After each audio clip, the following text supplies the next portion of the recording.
Hello, friends. Welcome back to another episode of Barriers and Boundaries Resilience Leadership Podcast. I'm your host, EB, and today we have a very special guest, author Dr. Sylvia Rohde-Liebenau. Welcome to the show. Thank you for being here today. Thank you, EB. I'm really thrilled to be here in your show. You have this book, Who's in Charge, and you have smartpowermethod.com.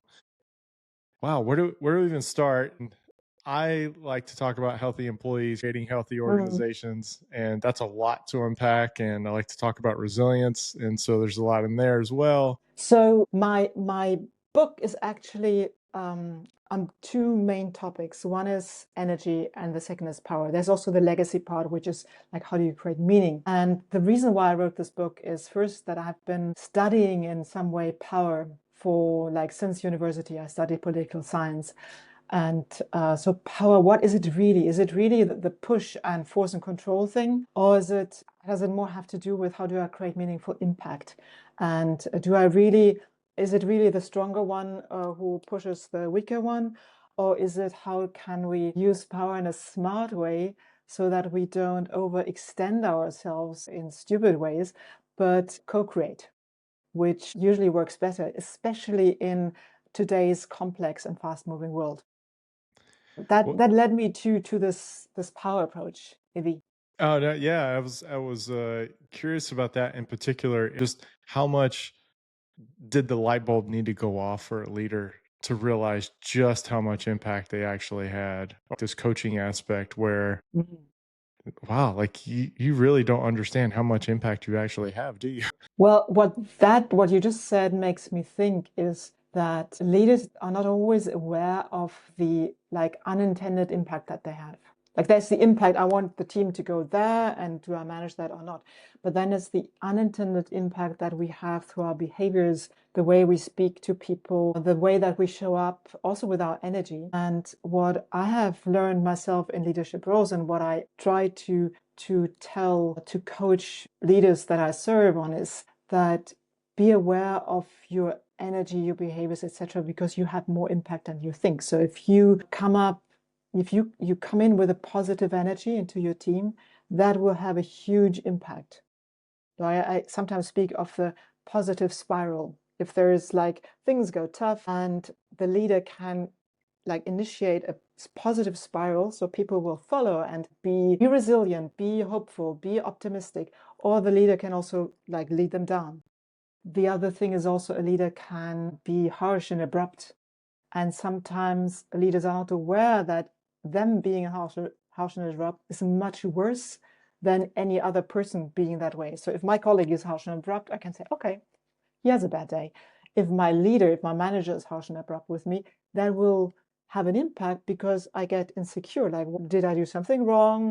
Is something wrong with me? Will he punish me, etc.? So a leader has to be very aware of how they show up in the team, because the impact is huge, positive and negative. And people are watching every day. What's the behavior of the boss today? That emotional roller coaster. And I'm like, are we coming on a high today? Are they coming on a low? And it's just like consistency is a big piece of that. And spot on with awareness being the first thing that a leader needs to be. I did want to touch on SMART, and we can break down SMART, and I love that acronym for that. But I want to do it in reverse. If we could start with the T. I'm going to mix it up on you a little bit with transformative power. What is that about? So power, as I define it, is not about being having lots of force. That's, for instance, the volcano can erupt and destroy, but that's not powerful. That's having a lot of energy that can go all over the place. Like that leader who would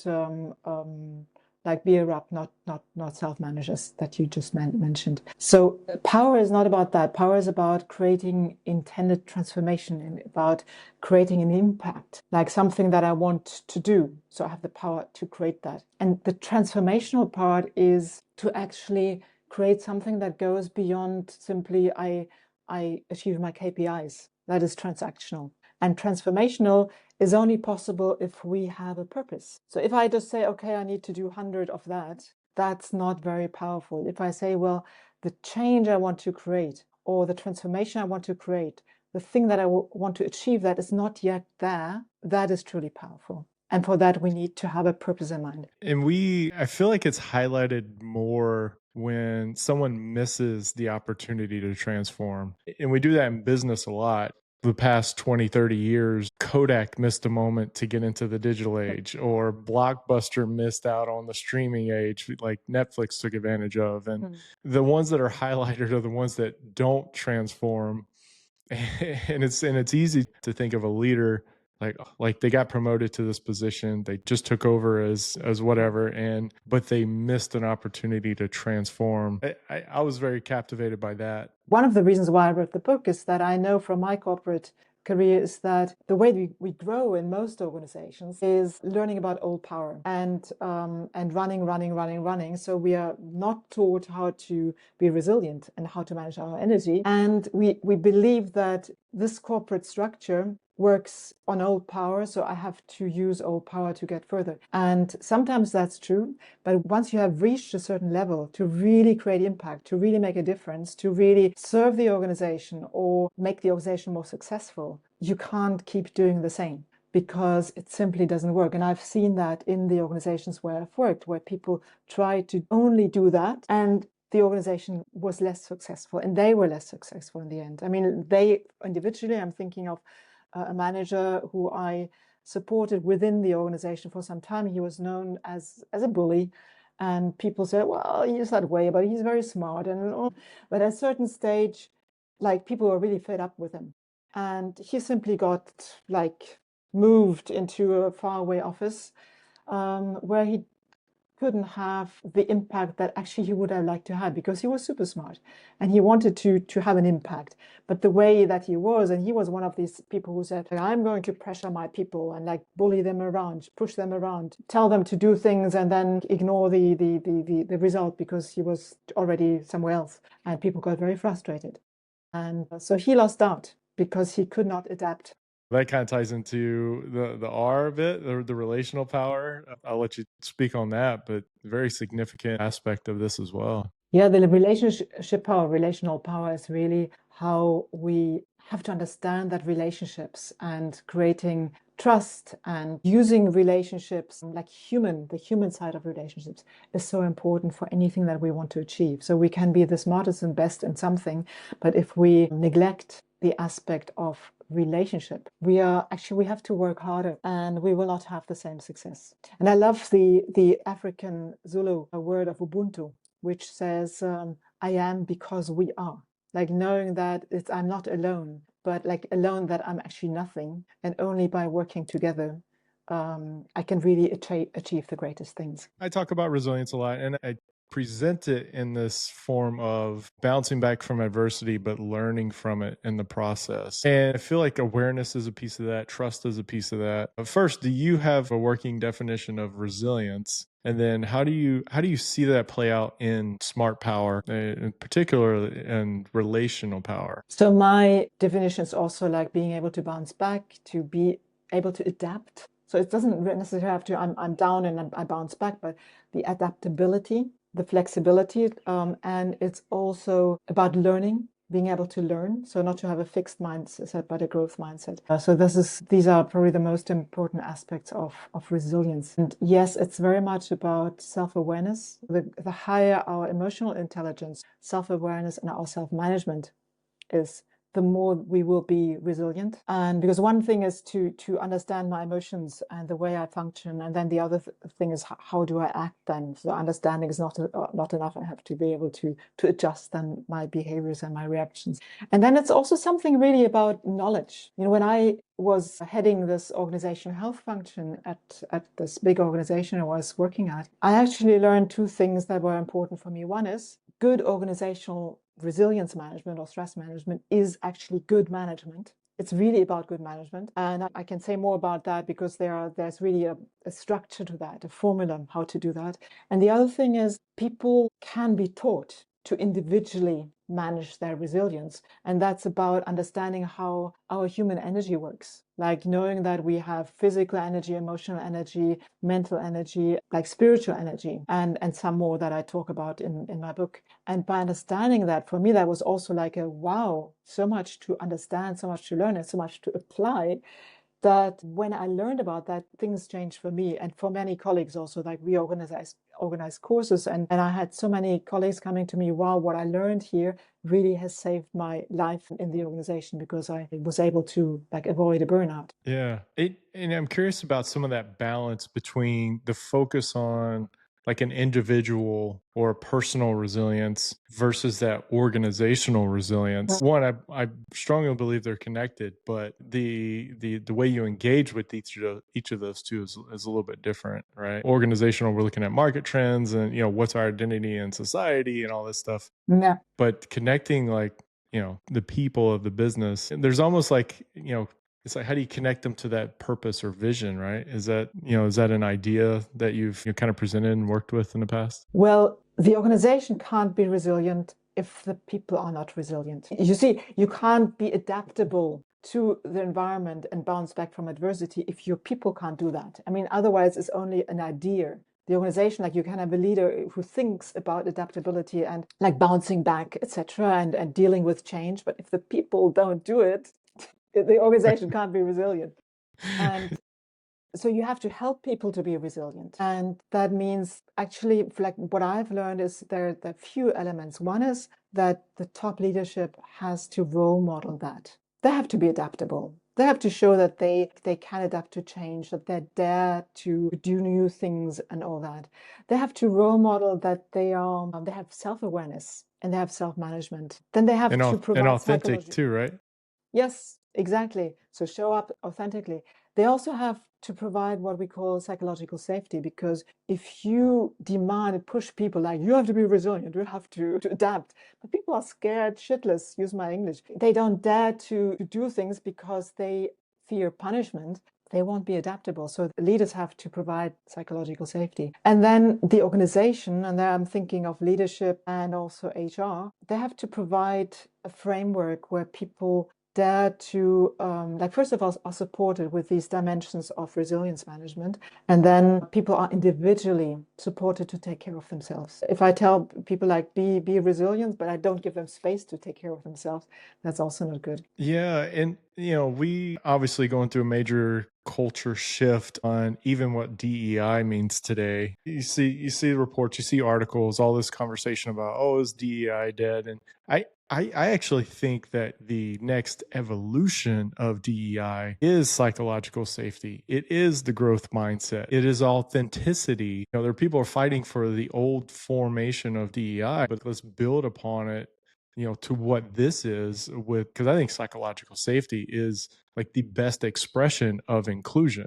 Absolutely. If you apply it to everyone, what DEI doesn't have to mean is that you support some groups just because they are in the group. However, there what we gained through supporting certain groups was that groups, whether women or other minorities, as I would call them, like minorities of power, they first have to get a chance. And it has to be seen as normal that they are part of the in-group, so to speak. I mean, I remember when I was in a large organization, and we had about 30% of women in leadership positions, I got a feedback by a senior leader who said, well, there are more and more women in leadership positions. I mean, it's really like it's getting too much. And I was like, do you realize that we still are not even 50-50, whereas there are so many women in the organization who have the leadership potential. Just give them a chance first. And related to that, what we have to be aware of in DEI or in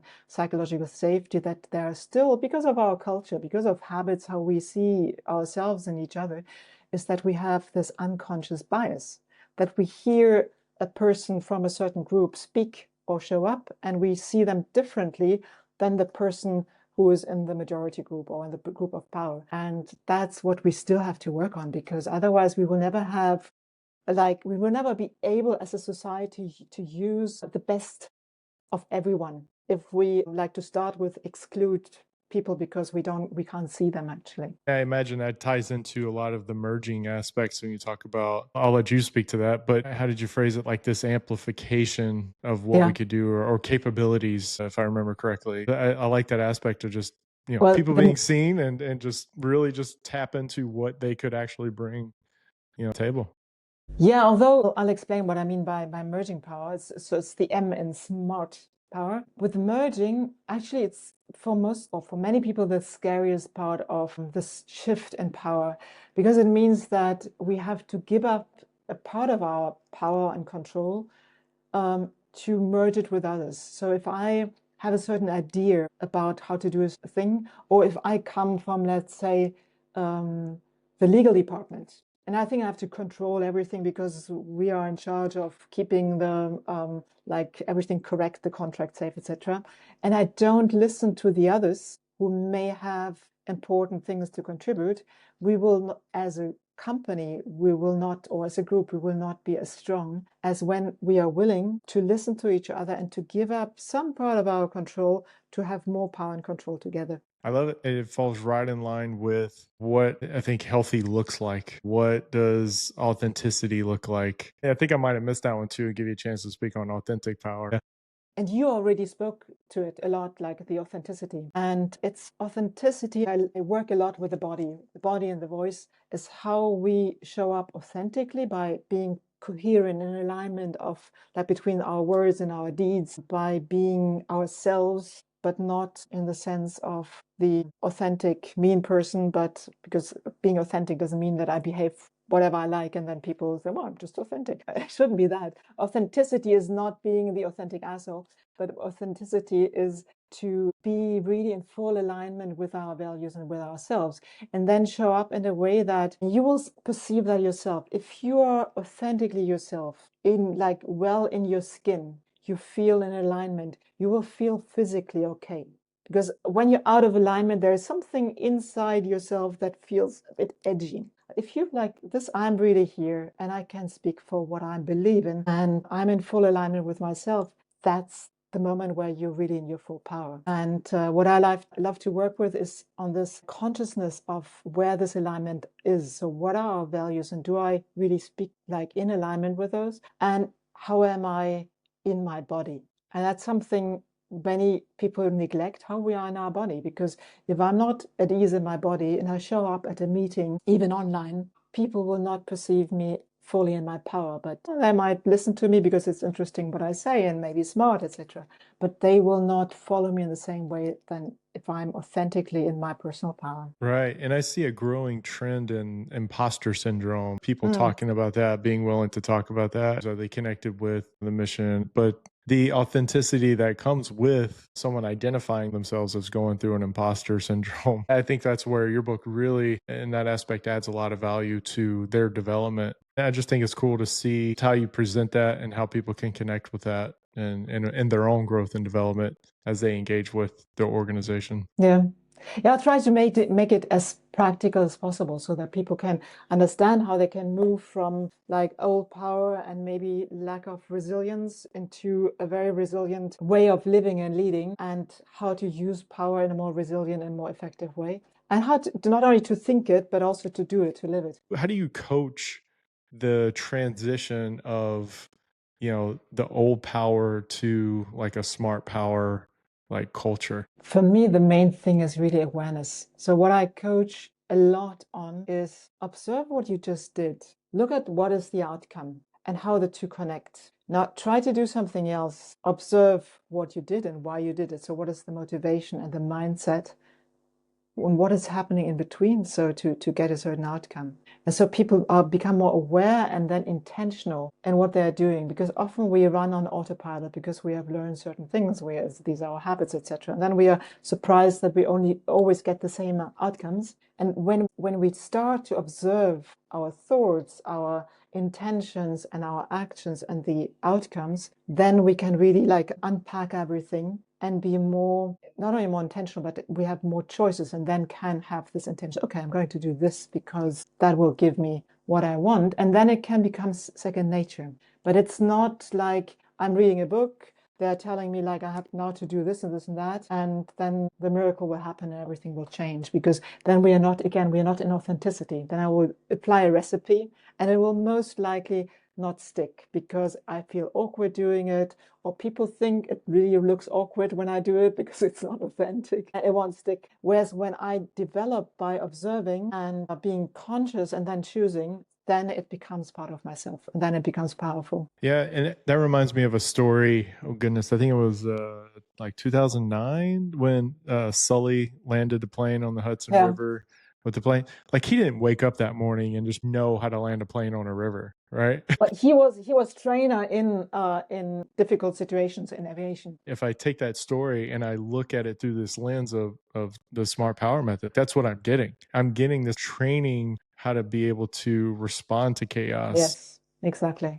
and change. That is the only permanent thing in life is change. Yeah. And really tapping into that. I want to let you talk about systemic power, but just really, I love this how we're capturing. Yeah, you got to work towards it. You got to build up that resilience to change. You got to build up that adaptability.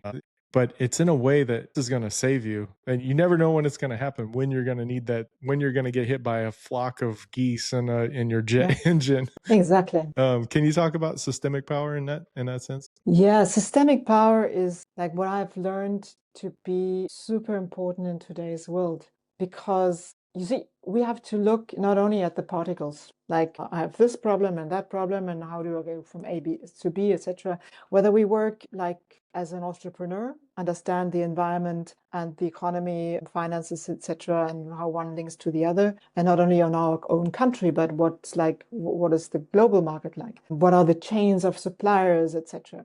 Or if I'm in an organization, or if I'm in politics, we have to understand the system in which we are navigating. If I only look to A and B and think that this is like direct cause and effect, and there's only one cause and one effect, I will normally be wrong because I will not see the picture as actually it is. And so to be successful in today's world, we really have to look to the systems, which means like, where are the connections actually here? Like, what is not only these things that I see at first glance, but what are they? How are they connected? To what else are they connected?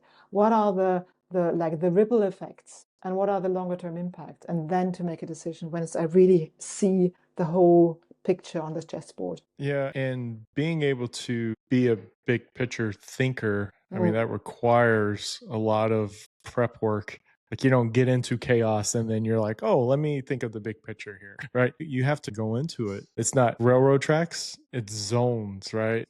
Also, what I found is like maybe it's because it's personally my nature to be able, like, when something happens, when things get difficult, or when a context is very complex, to like get very still and like see things so that I can see the patterns. And I believe that's really super important to be resilient when we are in chaos, to be able to like let the dust settle, even if there's stuff going on, so that we can see the patterns and not like get lost in the action, but like, oof, what's actually happening here? And that will enable us to do something that is more impactful rather than running around. And I noticed in that there's a lot of philosophy involved, and I know you like philosophy.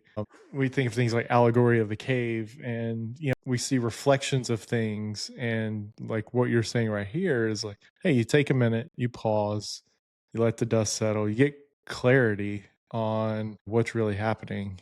Do you have any thoughts about fear in chaos or fear in leadership? Well, I also speak about it in the book. So fear, to start with, is not a bad thing, because fear tells us there's something I might not want to go there. So our human species has survived because we had fear. So if I had been like in the Stone Age, being the sunny girl, like good, like sunny day, sunshine, and I didn't see that lion over there, I wouldn't have been the woman who would have had the children to contribute to humanity. So that's one thing. So fear is a good thing. However, when we have fear in the driver's seat, then we don't live a very empowered life, and we're certainly not good leaders. So I make the distinction of love versus fear. So not power versus love, like power is this big thing and powerful, and love is this nice fluffy thing but not very powerful. What I say is that love is immensely powerful because it is being creative.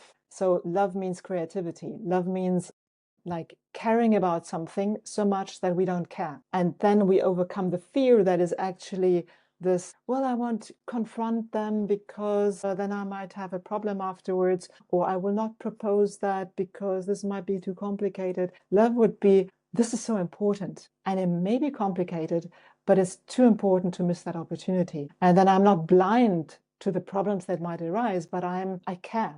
So I will take the steps that are necessary. And I've heard you talk about it's not love and hate, it's love and fear as the opposites there. And Exactly. yeah, wow. What are you up to lately? What's the latest for Dr. Sylvia? I'm very much currently into the practical work to also bring smart power to teams and organizations, and using it for retreats offsites that I'm doing. So very much in the practical work, also serving my individual clients with it. And so that's what I'm currently up to. I'm also currently up to, as most of us coaches, to continue to learn myself, which is like so important. If as a coach I would start to think one day to say, well, now I've learned it all, I will only teach others or support others, I think I would be on the wrong track. It's hugely important that we keep learning. Yeah, and that'd be kind of counter to what your message is anyways, right? Exactly. What's the best way for, someone to get in touch with you and stay connected with you? Very easy. It's either on LinkedIn, Sylvia Rohde-Liebenau, or on my website. It's, you already said it, Smart Power Method. Yeah, great. Barriers and boundaries. What would you say is like a big barrier for people, to grow? Thinking of maybe two cases, like thinking of concrete types of clients that I serve. One is to be too much like constrained by the organization in which they work, so they end up believing that only that is possible, and then we have to shake up and to connect them to who they really are and what they're capable of. That goes the same with I have always functioned like that, and therefore I can't do it differently. It can even be connected to voice work. Sometimes people have a voice that is constrained or too high pitched, etc., and they believe that this is my voice, can't change it. And then we work on that, because this is what I have created, the habit to be my voice. It doesn't have to always be there. So it's like, to your question, it's like being stuck in the culture or in personal habits. And the other thing, what I've seen in some of my most like driven and talented clients, is that they are actually very driven because in a way they're running away from themselves. And when people run away from themselves, there will be like a ceiling that they hit at a certain moment. So they are capable of that high, but they only get there because they are not, they're willing, they would like to, but they're too scared to really connect with themselves. And that's a huge barrier and boundary. And that's where the work comes in, to really help them to be themselves and then take that self and do these great things. So that that actually triggered this thought of, could it be like a fear driven, or like you talk about being scared to go to become this person that they're really clearly on a path to becoming? Could that be ego? Could that be narcissism that is driving a fear? Like, oh no, you're great at doing this, so don't go do that. Just this idea of like, how much does the ego drive that fear of like, no, like people love you in this role, they respect you in this role, like don't go screw this up. Do you have another hour to talk about that? Hey, yeah, we're not on the clock. Ego and fear are huge, huge obstacles for all of us. I mean, it's like the ego is fear, basically, because the ego is the little thing that says all the time, like, I don't want, I'm afraid of death. I'm afraid of being annihilated. I'm afraid of being overlooked. And so, and of course, narcissism is linked to fear. So narcissism may show up as like, I'm the superhero, but actually it's very much fear-based. But in it's like, it doesn't have to be necessarily be narcissistic personalities or behaviors, but this fear of like meeting our own demons, or being not acknowledged anymore for what everyone is acknowledging us, or simply the fear of our own emotions, which we haven't felt for too long, that can hold us back. And that is mostly the ego, because our heart and soul are not afraid of that. Wow. Oh, that's beautiful. What do we do with our fear? What do we do with these barriers? And on the flip side of barriers, I talk about boundaries. And that's where like this smart power method really comes into play. Some of the systemic power, or all the way through the transformational power. Really, really, really great stuff. And I like the idea that it stays connected with what's current and allows you to stay fresh and stay current with whatever trend you see coming up in your organization. So any final thoughts here? I feel like I might Yeah, maybe reach on out to you and again in the future. let's do that. Let's have another conversation. What you just made me think of when you talked about this fear that can be an obstacle, is that how I've grown myself and how I help my clients is very much through learn to love yourself, because this fear is like a little child screaming in the dark. And when we start to say, hey, it's okay, embracing ourselves and being kind to ourselves, it's not like to punish ourselves and push ourselves further, but to start with, it's really to be kind to ourselves and say, it's okay, relax, because then there are great things that can start from there. Yeah, I wish more people were kinder to themselves. I think they would learn to be kind to other people the more they would learn to be kind to themselves. Well, thank you so much for that. And I do see another conversation in the future. I'd But love no, that. thank you for your time and look forward to seeing all the great things that are happening for you. Well, thank you. I really enjoyed this conversation. All right, my friends, that was Dr. Sylvia Rohde-Liebenau, author of Who's in Charge and this creator of the Smart Power Method. So check out smartpowermethod.com. Check out her book, connect with her on LinkedIn. She's really engaging, and I love that philosophical background, that attitude or approach to it of just thinking of something's like connected to something bigger. So just very fascinating conversation, and I think you'll have an engaging conversation as well. So we're going to keep pushing for resilience, keep fighting for resilience, and until next time, EB out here.